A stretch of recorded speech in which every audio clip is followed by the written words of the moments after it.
अल्लाह सुब्हानहू तआला ने सूरह बकरा में जहाँ सूद का तज़किरा फ़रमाया, तो वहाँ ये भी फ़रमाया कि ये यानी जो सूद खाते हैं, तो दरअसल वो अल्लाह और उसके नबी रसूल अल्लाह सल्लल्लाहु अलैहि वसल्लम से ऐलान जंग करते हैं। दरअसल सूद को नापसंद इसलिए किया गया कि इसमें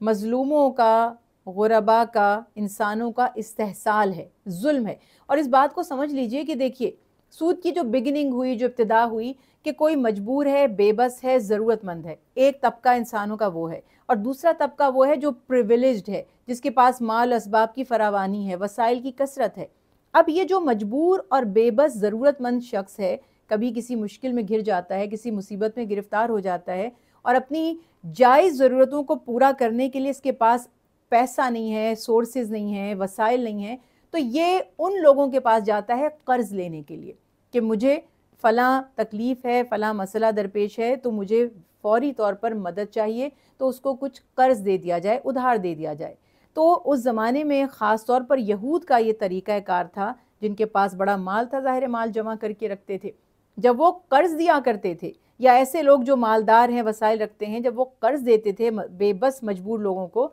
तो वो ये शर्त तय कर दिया करते थे कि तुम हमें लौटाओगे तो इतने-इतने गुना हमें इसका नफ़ा दोगे, प्रॉफ़िट दोगे। सोचने की बात यहाँ ये है, ज़ुल्म ये इसलिए है कि दीन इस्लाम की तालीमात इसके बिल्कुल इसके मुत्तज़ाद हैं। दीन इस्लाम की तालीमात ये हैं कि ज़रूरतमंद की मदद की जाए, भाई-भाई के काम आए, इंसान इंसान के दर्द को महसूस करे। तो दीन इस्लाम में अल्लाह ने जब सूद की हुर्मत का हुक्म दिया, तो उसके साथ एक लफ्ज़ इस्तेमाल किया सदक़ात। अल्लाह ताला सूद को मिटाते हैं और सदक़ात को बढ़ाते हैं। मतलब ये कि आपके पास एक बेबस मजबूर शख्स आए, जो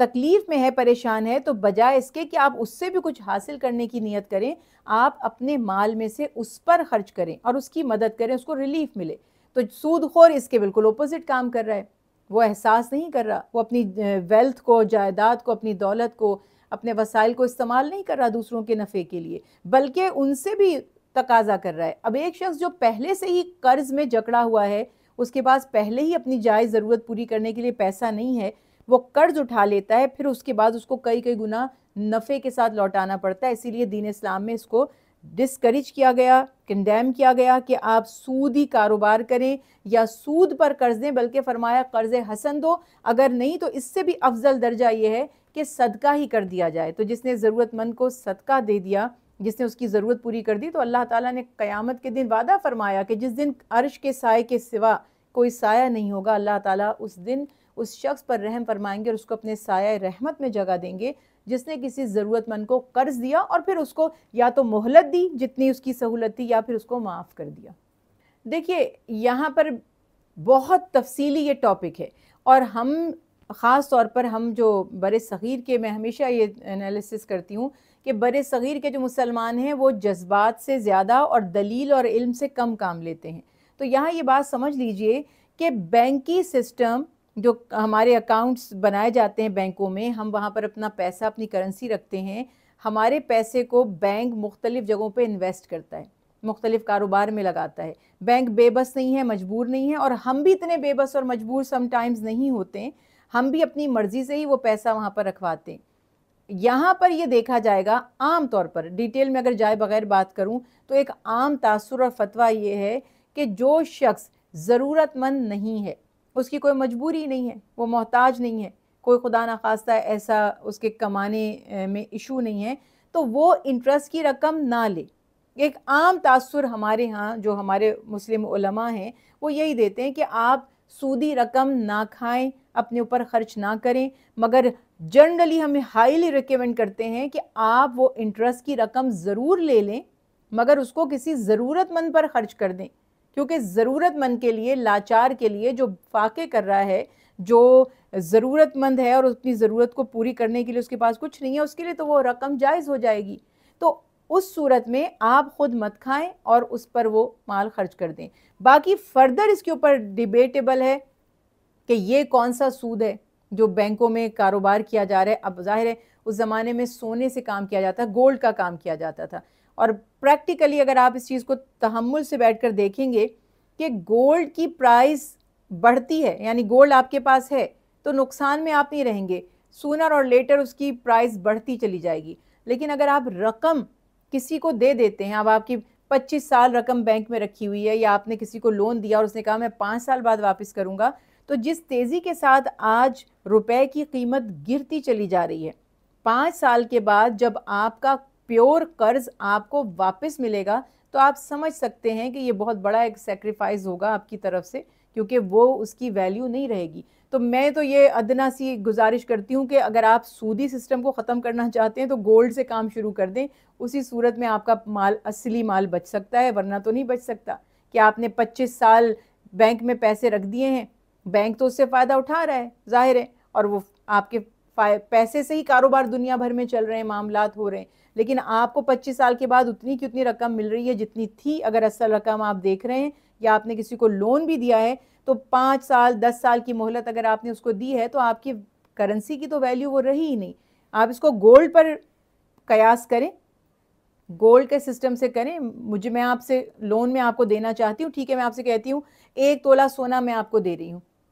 आप इससे बेचकर जो मर्जी करें, अपनी ज़रूरत पूरी कर लें और मुझे आप 5 साल के बाद 1 तोला सोना वापस कर दीजिएगा। सो आई बिलीव इन इट, क्योंकि मैंने पर्सनली भी ये देखा है बहुत सारी जगहों पर कि हमने किसी को लोन दिया अपनी रिस्क के हलाल की कमाई में से, 10 साल बाद उसने वापस किया उस वक्त में, और 10 साल में अब हमारे हाथ वो आया पैसा तो उसकी हमारे लिए कोई अहमियत नहीं थी। तो या तो आप सूदी सिस्टम को अगर इस तरह समझ रहे हैं, पाक करना चाहते हैं, तो सोने से तिजारत और कारोबार शुरू कर दें। तो तभी उस सूरत में जो इस्लाम का रूल था, वहाँ पैसे से थोड़ी मामलात होते थे, गोल्ड से होते थे ना। तो गोल्ड की वैल्यू, जो दिरहम होते थे, जो कॉइन होते थे, जो सिक्के होते थे, चांदी और सोने के होते थे, तो उसमें आपके माल की हालत बिगड़ती नहीं थी। एक फ्लक्चुएशन जो अब आजकल हो रहा है ना मामलात, वो नहीं था, तो आप नुकसान से बचे रहते थे। अब जाहिर है कि फिर हम बात करते हैं इस्लाम दीन फितरत है, तो फितरत के मुताबिक ये इंसाफ उसी सूरत में हो सकता है जब आप आज भी सोना और चांदी में डील करना शुरू करें, बल्कि चांदी की भी अब वो वैल्यू नहीं रही। तो प्योरली मैं यही कहूँगी कि सोने में डील करें, और अदरवाइज़ जो मजबूर है, ज़रूरतमंद है, वो अपना माल इंटरेस्ट की रकम ले सकता है। दूसरी बात ये, अब जैसे आपने इस्लामिक बैंकिंग की बात की है, तो इसमें भी यही हो रहा है कि वो आपको बता रहे हैं कि आपके जो पैसे हैं वो मुख्तलिफ प्रोजेक्ट्स में इन्वेस्ट किए जा रहे हैं, और उसकी वजह से ज़ाहिर है कि बैंक को, कंपनीज़ को उससे फ़ायदा पहुंच रहा है। अगर हर बंदा गोल्ड, मेरी इस बात को ज़रा समझिए, हर बंदा गोल्ड ख़रीद ले और बैंकों में पैसा रखना छोड़ दे, तो आपको मालूम है कि किस कदर दुनिया में तब्दीली आ जाएगी, और जाहिर है कि लोग कारोबार ही नहीं कर पाएंगे, पैसे को यूज़ ही नहीं कर सकेंगे।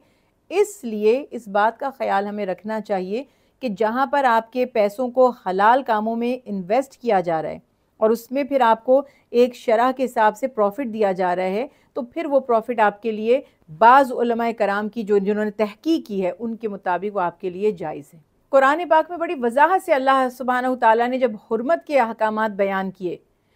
तो उसमें ये वाज़े फरमा दिया, वमन तुर्रा गैर बागिन फला आदिन फला इस्मा अलैहि, कि जो मजबूर हो जाता है,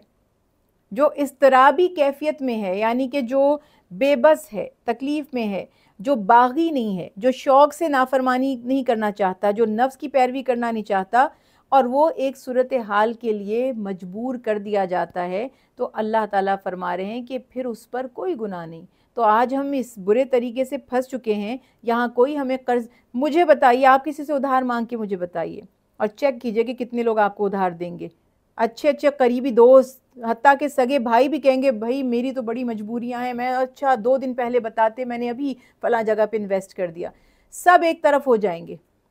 उसमें दोनों तरफ से मामलात होते हैं। कुछ लोग उधार लेके खा जाते हैं, तो फिर आइंदा के लिए इंसान कॉन्शियस हो जाता है कि अब मैं किसी को नहीं दूंगा पैसा, क्योंकि लोग वापस नहीं करते, कुछ लोग देते ही नहीं हैं। तो यहाँ आपको अल्टीमेटली अपनी जायज़ ज़रूरत के लिए, जबकि एक स्टेट भी रिस्पॉन्सिबल नहीं है, और मेरा तो पॉइंट ऑफ व्यू बिल्कुल क्लियर है, जब आप इतनी पाबंदियाँ लगाते हैं तो इस्लामिक स्टेट भी तो प्रोवाइड करें हमें, आप इस्लामी निज़ाम तो लाएं। हर चीज़ को तो आप हराम कह रहे हैं, ये भी हराम है, ये भी हराम है, तो फिर इस हलाल का सिस्टम तो डेवलप करें पहले। क्या यहाँ पर कोई ऐसा इदारा है जो मजबूरों, बेबसों, बेवाओं और यतीमों की किफ़ालत का ज़िम्मेदार हो?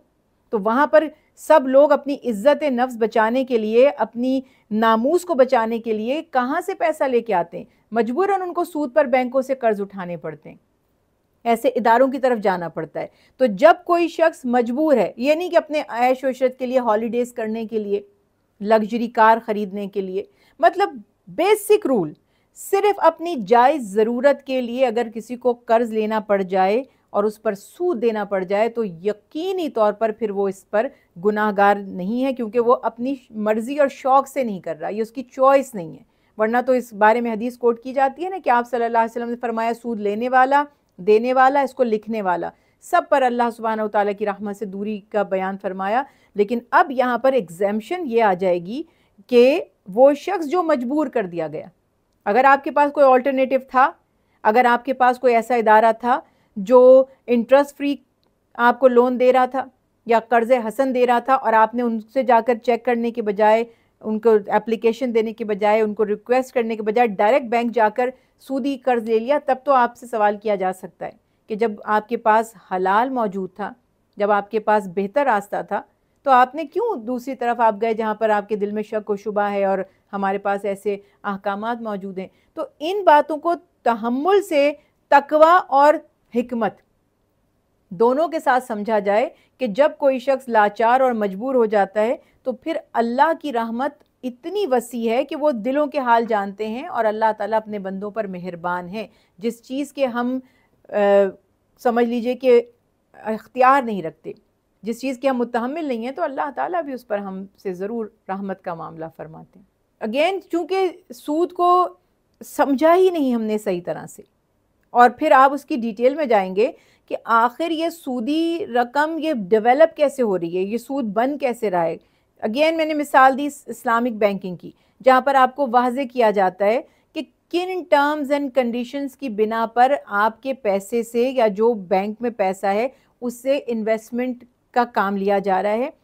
तहकीक कर लीजिए, जान लीजिए, और उसके बाद आपको यकीनी तौर पर सारी सूरत हाल आपके सामने होगी। हर शख्स की अपनी अपनी डिफरेंट कंडीशंस हो सकती हैं, डिफरेंट सिचुएशन होती है, वो पर्टिकुलर सिचुएशन आप बताएंगे, उसके ऊपर आपको यकीनन फतवा दिया जा सकता है। पहला स्टेप तो यही है कि जो रसूल अल्लाह सल्लल्लाहु अलैहि वसल्लम ने फरमाया कि तकवा का तकाजा ये है कि जो चीज़ आपको शक में डाल दे उसको अल्लाह की रज़ा के लिए आप छोड़ दीजिए। अगर आपका दिल मुतमईन नहीं होता और बावजूद लाख समझाने के भी ये लगता है कि नहीं सूद तो सूद है, होते ना हमारे यहाँ बहुत से लोग ऐसे हैं कि वो किसी भी तरह उनके यहाँ कोई फ्लेक्सिबिलिटी नहीं है, वो कहते हैं बस ये सूद है, तो आपको उससे बचना चाहिए क्योंकि आपका दिल मुतमईन नहीं है। दूसरी तरफ अगेन अगर कारोबार करने के लिए आपके पास कोई और चॉइस है ही नहीं, कोई ऑल्टरनेटिव ही नहीं है, तो उस सूरत में कहाँ से वो पैसा आ रहा है, किस चीज़ की कमाई से वो हासिल हो रहा है, वो सोर्स क्या है, उसको जानने के बाद आप यकीनी तौर पर कुछ ना कुछ गुंजाइश इसमें निकाल सकते हैं।